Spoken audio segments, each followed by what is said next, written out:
Good morning and welcome to a Feel Good Friday. We are very delighted to be joined today by Lori Zacharias from You to Your Full Potential.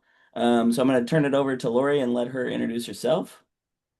Yes, thank you so much, Eli. I'm so glad to be here in the Chicago area. I'm about 3 hours east of you guys. So if you just took 80, 90, through Indiana, I'm almost to Ohio. So right where Ohio, Michigan meets. But yeah, I founded U2FP. And my family makes fun of me because it took me about 3 careers to finally figure out what I was really supposed to be doing. Started out as a pilot and flew the friendly skies, but then married a pilot, so got to live my dream through him. We both came from traditional families and decided one of us needed to be grounded, and that was me. So I ended up doing some odd jobs here and there, and God put this particular U2FP on my heart about 10 years ago, maybe a little bit more now, but it is the letter U, the number two, FP for full potential. So it's U2FP.net. And basically, what we love to do is help each person or each small community work to their full potential. And that might look a little bit different for everybody. And we can talk about that. But that's basically who I am. And I've got 3 grown children, which is so different. I feel like I'm still a child myself. So I'm like, how are they already out of the house? But that's where I am. And I know, Eli, that's a little different for you, right? Yeah, we just had a third birthday yesterday. Oh, wow. So Yes. we are very Oh, much enjoy it. Enjoy it. It goes so fast. yeah, we're trying to remember that as tantrums are happening left and right and Yes, center. tantrum. Yes. Yes. Oh, that's funny. Great. Well, thanks so much for being with us, Lori. I know that this is going to be a great value add for our community. To start us off, what would you say are some best practices generally for all of us to live up to our full potential? Well, since you just brought up the tantrums, I think that's a great place to start because I remember those so well. And I think one best thing is just remembering to breathe, right? We can be at such a rapid pace, going at so many things. I mean, what is one of the funniest things right now? You always hear people say is, "Oh, I got squirreled," right? We get squirreled so easily, and then here we're going from one task to the next. And I think just remembering to pause. We say pause and pray a lot with my clientele, or we use stop, drop, and roll, which we can get into if we have enough time later. It's a great tool to use. But I think one great practice is to remember to just when you're feeling that overwhelm or you're feeling that tantrum come on, just to stop, take a step back and observe. And that might be observing yourself, what's happening. It might be observing the child. It might be observing the person that's making you mad, right? But really just remember to pause and do that. So I think that can be one great practice to get started. That's great. That's I'll talk to my toddlers about that. There you go. I love it. Yes. So when I said I did some odd jobs, I have to let you know, Eli, when I did some odd jobs, I was certified and trained in the infant toddler of the Montessori system. Oh, So I worked under Marie Montessori philosophy for about 10 years. And it was so helpful, not just with the education system, but it really is a lifestyle. yeah, I'm sure. I'm absolutely Hmm. certain that's right. Yeah. Yeah, no, that's wonderful. What would you say a majority of your clients are seeking? I would say most of them, it's funny because we go through, we a lot of times start with goal setting, and we're not like hardcore goal setters, like, oh my gosh, you got to do 80 reps a day, da da da da. But we're really trying to look at the end in mind of what that is and what are going to be some changes in some of your habits that are going to help you shift more to being in alignment of who you are.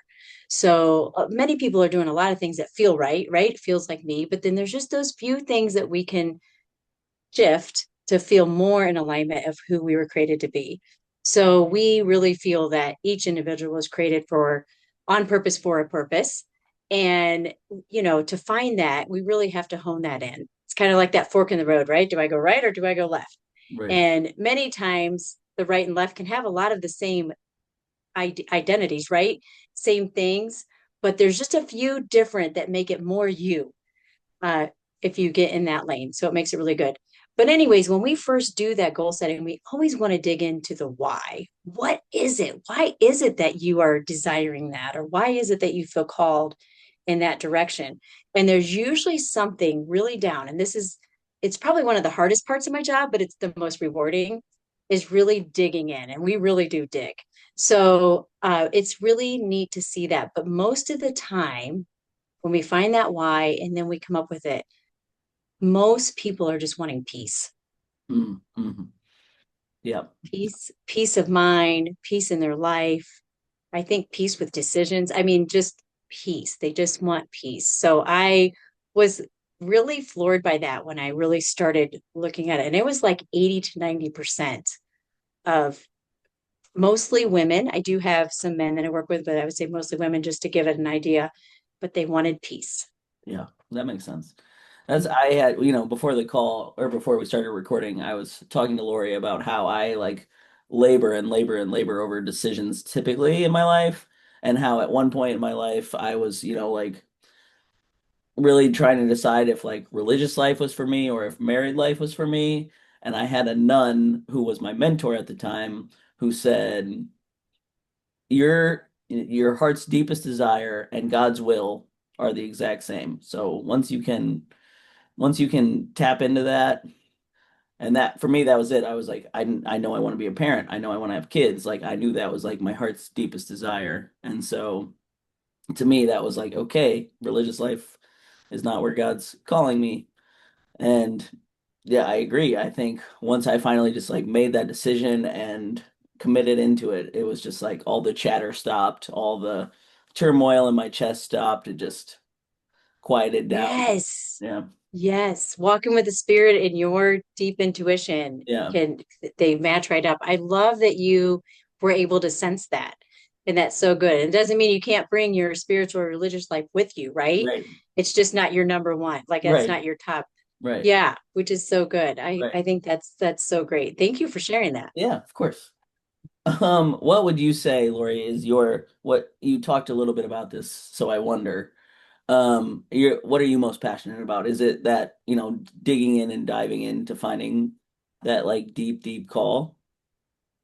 I think in my work, yes. Yeah, definitely in my work. That's my favorite thing. I think I'm still just amazed that God's using me in this way because I just never even imagined it. Like I said, I started out flying and it was so fun and it was really just such a joy. But then when I really felt called to this, as you did, you know what that feeling is. I just came alive, and I really just I have my mastery, so I went through a lot of training and certifying, so I really followed the procedures. It's a little bit of art and science, I think, with coaching. Mm, So when you're really doing real coaching, because we use coaching in a lot of different ways now, but I think when you're doing it, it's like an art and science. And so the science is I really did follow the patterns of what I was trained. But there's an art to know when do you shift from this to that and when do you shift, you know. yeah. And I think I was just so blown away when I would see clients just really getting these deep ahas and really realizing, oh my goodness, that's where that came from, or that's why I've always done this that way, but I need to do it. You know, it's just so amazing. So my passion in my work, yeah, probably is. I just really do have such a joy when I can see people really getting to kind of go from this droopy walk to having the skip in their step. Yeah, I imagine that makes all the difference. Yeah.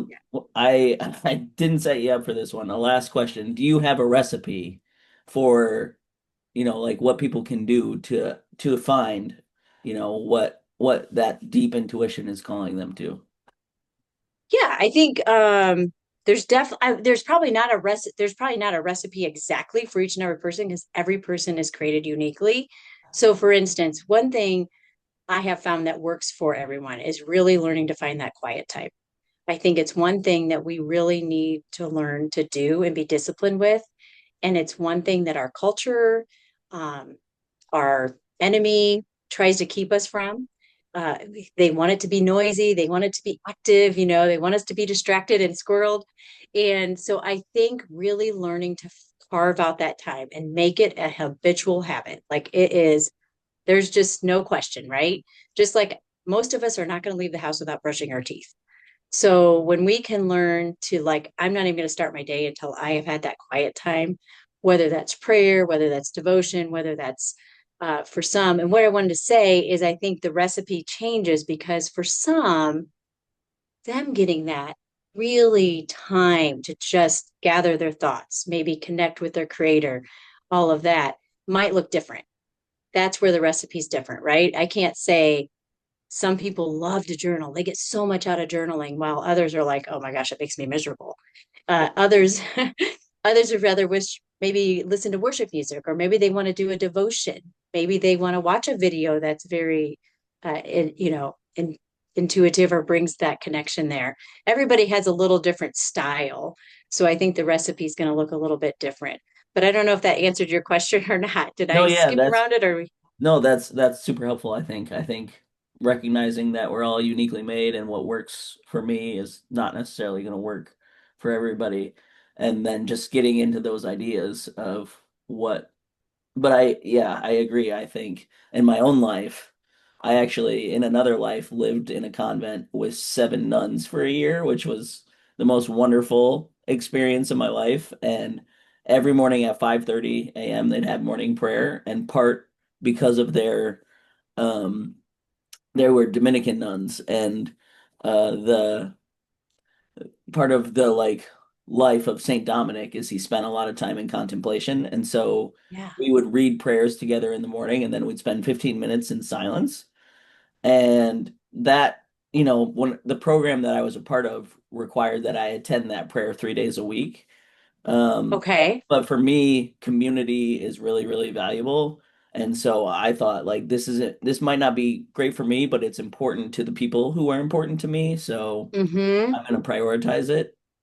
And so I went 5 days a week, just because that felt like it mattered for my Mm-hmm. relationships with them. And that 15 minutes a day changed my life. Like, just was like, yeah, obviously I like to yap.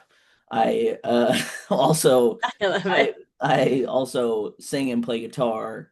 And so in my own prayer life, that's often how I engage in prayer, is making a joyful noise. And I often imagine that sometimes God's like, shut up, I have something to tell you. And so I think prioritizing those 15 minutes a day just absolutely changed my life, and something that I've carried with me since. So good. I love it. I think that's really good because you at first you were able to see that they appreciated it, right? Mm, And you started to do it, and then you realize what it did for your life, which I think is so good.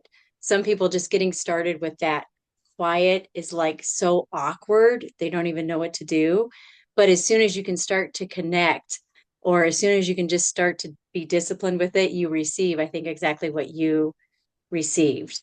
And life begins to fall into place. What do they say? Everything's falling apart, but really, God's just putting everything back together. right.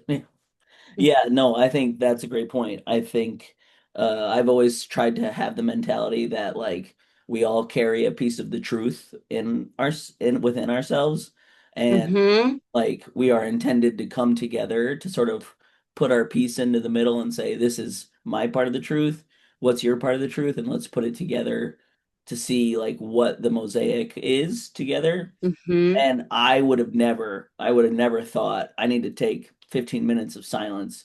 But because these women, that was their part of the truth, brought that to me, then I was able to say, like, okay, let me look at this from their perspective and give it a chance. And yeah, I'm Yeah. so very grateful that I did.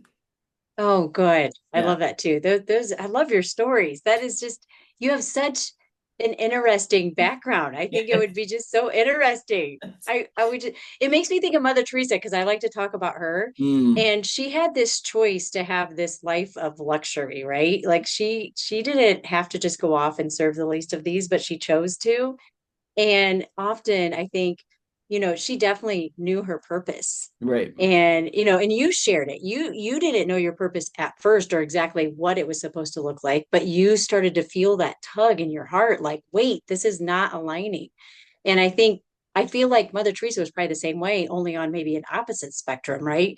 she was over here living this life thinking, Right. wait, no, I'm supposed to get on this boat and go over to wherever she went. I don't even know the little island she was on, but really serving the least of these. So I think Yeah. it's really cool to Yeah. hear these Well, stories. I also think so often we think like if I do this, I can't do that, and I and as I've matured, I've totally rejected that that, part of my call as a parent is to teach my children that we all belong to each other and that Mhm. the guy at the stoplight who's asking for change, if I have a dollar to spare, it's my responsibility to offer that dollar and to like live a life that shows that to my children that this is where we're called and this is like how we, bring the kingdom to earth. Yes. Yes, that's awesome. I'm wondering, there's one thing if I could share that we do a lot here, and it's really using curiosity over judgment. Mm, And I think you bringing up the dollar, that is such a good example because so many times we can go in judgment mode with that. mm, And so we use curiosity judgment in our coaching practice a lot, mostly with food, with sleep, with relationships. You can use it in everything, but really learning to be more curious can be so helpful for a more healthy lifestyle mm, where, judgment kind of brings us up against a wall. And judgment, whether it's, I'm fat, I'm not worthless, or I'm worthless, I mean, I'm no good, you just can't function through that. You're just kind of putting yourself up against the wall. Same thing if you start to judge that person on the street. You're putting yourself up against the wall to help. But if you start to become curious, like, hey, am I hungry? Or am I tired? Do I need sleep or do I need a walk? Like, if you just start to ask yourself questions, is that guy really hungry? Or is that guy, what do you think? What do you think it is? Like, as you start to use curiosity, you can heal mm. and process and think through those situations. And I think that is another just simple way of helping us work to our full potential because we can begin to open our minds. Kind of goes back to what we first talked about, just stepping back Mm. and being more thoughtful and observant of what's happening. So I think curiosity over judgment can be a really helpful thing. And so I kind of just threw that in there, but No, yeah, I think that's wonderful. And I think that's something that in my own therapy practice, have worked a lot at. And also okay. like to try to get away from this binary thinking of like it's either this or it's that. Like either that guy is uh an addict who's going to spend my dollar on booze and drugs, or, he's a dad and his Mm-hmm. kids need help. And it's like there's probably a very good chance that it falls somewhere in the middle of that. Mm-hmm. And True. like it's just I think to your point, something that I try to do in regarding curiosity is imagine how my life could get to where that life is, and it you start to think like that. You think, what could have happened to that person that's where they are? And it's like, well, maybe, Right. they had a medical crisis followed by a mental health episode, which lost them their housing, and then things spiraled from there. And when you do that, you start to think, wow, my life is actually a lot closer to his life than it is to Elon. Like, I'm not going to be a billionaire. There's a much higher like potential that I could be that guy on the corner than I'm going to be a billionaire with four houses and a private jet. So I would want somebody to help me. So why wouldn't I be willing to offer love and Yeah. I generosity? love the mental process you just took us through there. That was such a great way to go through it, but it's so true. Did I get And you, squirreled? I don't know. no, you didn't. Well, you kept us on the curiosity, but then you brought in compassion. So I really like that because compassion can be just a beautiful, beautiful characteristic. Something we could all use a little more of for sure. With ourselves, with Yes. each other, with our world for sure. Yes. Yes, definitely with ourselves. And I will share that in the next couple of weeks. I definitely want to share a little bit more about that. Can you tell us about Stop, Drop, and Roll before we sign off here? Oh, sure, I'd love to. So you remember when we were little kids and maybe not for you, but For us, we would have the fire department come in to our school, usually in October. I think that's the month. And they would come in and they would teach us about what to do when there's a fire. Do you remember what they would say? Stop, drop, and roll. Yeah, they would say stop, drop, and roll. So I love this analogy because when we start to feel that anxiety or that overwhelm or that, oh, I just want to stay in bed all day because there's, I'm just feeling this fire inside of me and it doesn't feel good. We can think of it as the same way. We can stop any unnecessary activities. So you might be driving, you might have to keep driving. Maybe you're doing something with, maybe your work, you still have to do that, but stop any unnecessary activities, stop any thoughts that you can. Drop, I'm going to use it in quotes, drop to your knees. That is, then just come to the Lord in prayer and roll all your worries to Him.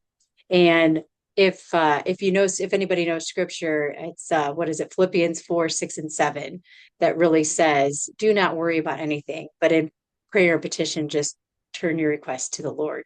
And so it just can help us to remember to change our perspective, that we don't have it all in our hands, right? So we can just give up our worry. But that fire inside of you, if you just remember to stop, drop, and roll, even if it's just stop and pause and just get the right perspective, it can really help just flame that fire, just, bring that fire down so that you can feel more alive in yourself. And so it's just a little practice that I like to use is stop, drop, and roll. I love that. That's wonderful. As of somebody who's highly anxious and has been highly anxious since I was a child, that's something that I think so many of us could benefit from, right? Like it's so easy to get into that, well, what if this happens? Then I need to have a plan for that. And like how often does that worry ever come to be? Like probably probably 1% of the time does that anxiety become reality. Oh, what a good, yes, I want to remember where I got that from, but I think what you said is actually true. I feel like it's 97% of what we worry about in the future does not happen. Yeah. Yeah, I would believe that. You know, I had a stroke at 32, and did I ever worry about having a stroke at 32? No, but there I was, and I had to deal with that. Wow. So, Oh my goodness. Yes. yeah. Yes. But you probably worried about a lot of other things that Oh were going my to happen at God. 32. Yeah, right. Like, what's my mother gonna think of this? How am I gonna talk Right. to her about that? Right.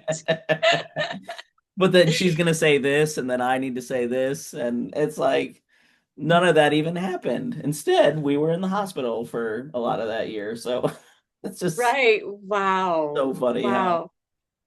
Oh, it's so Yeah. true. Well, Lori, Yes. I am looking so forward to all that you're going to bring us over the next few weeks. Thank you so much for your time this morning. And we will see you next week. Okay. Thank you so much, Eli. It was really a joy.